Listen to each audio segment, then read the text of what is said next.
Mungkin saya ingin menekankan kepada Pak Utut dan kawan-kawan ya, bahwa Pepabri ini ada beberapa keyakinan-keyakinan yang kita pedomani dalam melaksanakan tugas pokoknya. Yang pertama adalah jati diri Pepabri adalah ya, yang pertama berwatak pejuang. Dalam arti apa? Dalam arti kita ini harus selalu peduli terhadap perkembangan situasi dan kondisi bangsa.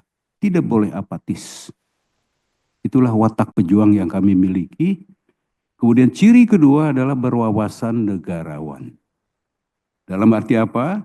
Setiap apa yang kita lakukan, setiap apa yang kita perbuat, setiap apa yang kita pikirkan, itu semua diorientasikan untuk kepentingan bangsa dan negara. Bukan untuk kepentingan pribadi, golongan, ataupun partai. Itu yang kedua. Ya. Kemudian juga saya ingin menyampaikan beberapa keyakinan lain ya, yang dipedomani oleh Pepabri. Kami, Pepabri, punya keyakinan bahwa di negeri tercinta ini, di republik tercinta ini, tidak akan pernah ada seorang pemimpin, seorang presiden yang menginginkan rakyatnya sengsara. Tidak akan pernah ada itu. Sebut Bung Karno, Pak Harto, sampai sekarang Pak Prabowo. Tidak akan pernah ada seorang presiden yang menginginkan rakyatnya sengsara. Yang ada adalah seni seorang presiden, seorang pemimpin dalam mengenali dengan benar permasalahan yang dihadapi oleh masyarakatnya, rakyatnya. Dan seni dalam mencari solusi yang paling tepat untuk mengatasi masalah itu. Nah, dengan keyakinan seperti inilah, saudara-saudara sekalian, Pepabri akan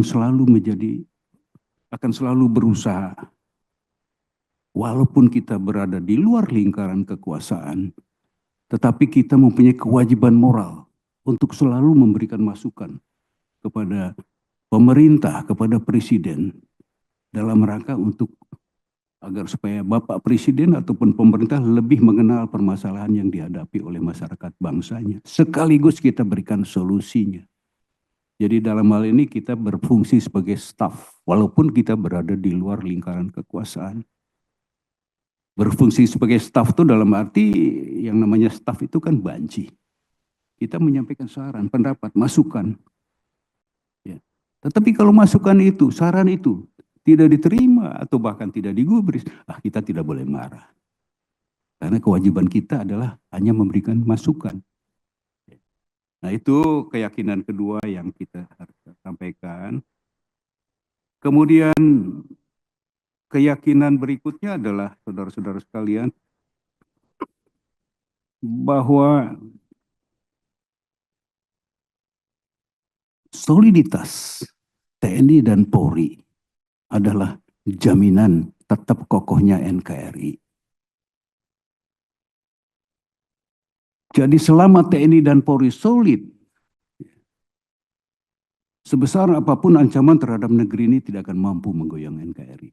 Ini yang kami pedomani, ini keyakinan yang kami pedomani.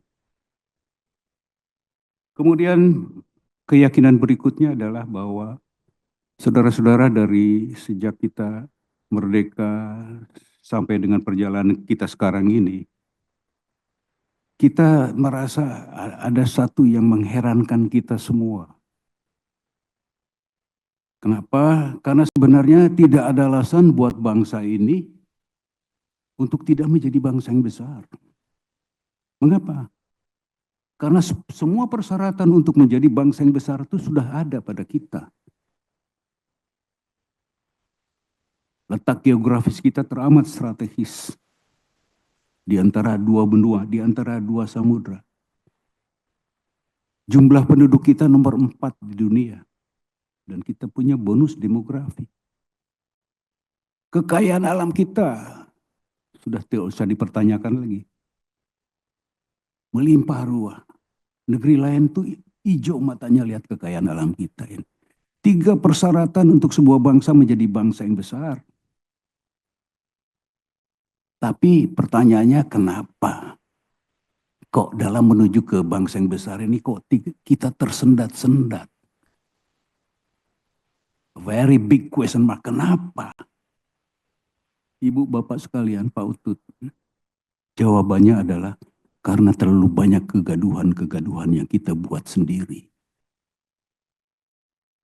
Jadi inilah pegangan kita ke depan Pak Fabri ini, walaupun perannya mungkin kecil ya, tapi kami akan berusaha untuk mencegah, ya, mencegah berlanjutnya kegaduhan-kegaduhan yang sangat mengganggu jalannya pembangunan. Dan saya juga mengajak seluruh elemen masyarakat kita untuk, ayo kita minimize kegaduhan ini. Atau mungkin kita hilangkan walaupun itu susah, sulit. Tapi itulah keyakinan yang kami pedomani, Pak Utut. Baik, Ibu Bapak sekalian, dari semua yang kami sampaikan ini, sekarang masuk kepada masalah yang akan kita bahas. Kami sudah mendapat butir-butir pertanyaan yang nantinya insya Allah kita akan kami jawab dengan secara garis besar ya. Dari pertanyaan yang kami terima ini ada 3 hal yang menjadi pokok bahasan ya. Yang pertama adalah peran TNI, kontribusi TNI selama ini. Apa saja. Ya. Kemudian yang kedua menurut pandangan Pak Fabri. Ya. Yang kedua adalah apa yang menjadi harapan Pak Fabri terhadap peran TNI di masa yang akan datang. Dan yang ketiga adalah apa harapan TNI, Pak Fabri terhadap rencana revisi Undang-Undang Nomor 34 tahun 2004 ini. Nah, dari 3 pertanyaan ini saya ingin secara garis besar saya akan jawab. Kalau butir-butir jawaban dari pertanyaan secara rinci sudah ada di tangan saudara-saudara, bisa membaca itu. Tapi dari 3 hal ini saya ingin menyampaikan. Yang pertama adalah peran dan sumbangsih kontribusi TNI dalam proses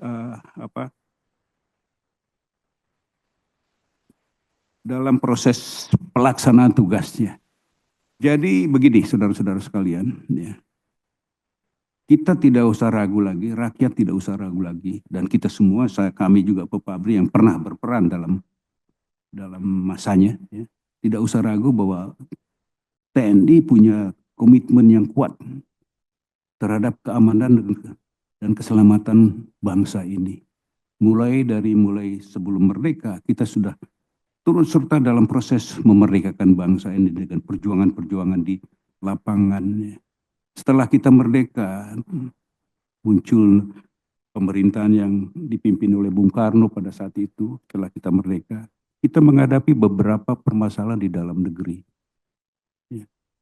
Yang menyangkut masalah fungsi tugas pokok dari unsur keamanan, keselamatan bangsa ini, yaitu terjadinya pemberontakan-pemberontakan.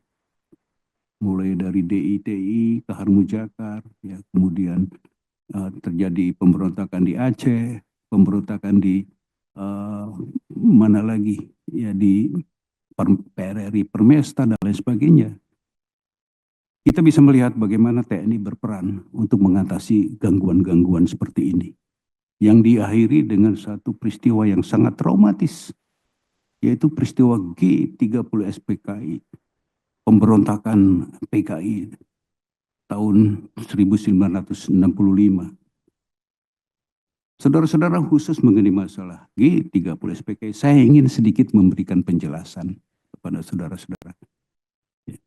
Bahwa peristiwa G30 SPKI adalah satu peristiwa di mana PKI melakukan pemberontakan untuk bisa menjadikan bangsa kita ini menjadi bangsa yang berafiliasi ke komunis. Saudara-saudara, saya mengenal betul mengenai masalah ini karena kebetulan tahun 23, 24, waktu saya berpangkat kapten, ketika Pak Beni pulang dari Korea Selatan, dubes di Korea Selatan, beliau mendapat tugas jabatan sebagai dan Satgas Intel. Dan waktu itu saya diminta oleh beliau untuk membantu di Satgas Intel Kopkamtib dengan menempatkan saya di tim khusus Satgas Intel Kopkamtib yang tugasnya adalah membongkar jaring-jaring PKI dalam pemberontakan G30 PKI ini. Maka saya mendapat peluang yang sangat berharga bagi saya.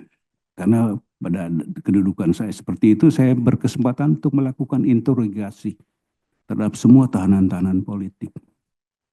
Nah, untuk diketahui bahwa dengan kesempatan ini, saya berusaha melaksanakannya. Tetapi interogasi yang saya lakukan tidak berbentuk suatu tekanan fisik atau intimidasi. Dan saya tidak akan pernah melakukan itu. Interogasi yang saya lakukan adalah dengan dialog. Saya berdialog dengan namanya Sam Kamaruzaman, dialog dengan Suroso, Handaya. Saya ke Pulau Buru selama 2 minggu di Pulau Buru untuk mencari keterangan mengenai masalah PKI ini dengan cara dialog. Nah, dari kemampuan dari cara seperti ini, saya kemudian mendapatkan suatu kesimpulan mengenai masalah PKI komunis. Dan saya ingin sampaikan sekarang. Ada 3 hal yang harus kita ketahui mengenai masalah komunis, masalah PKI.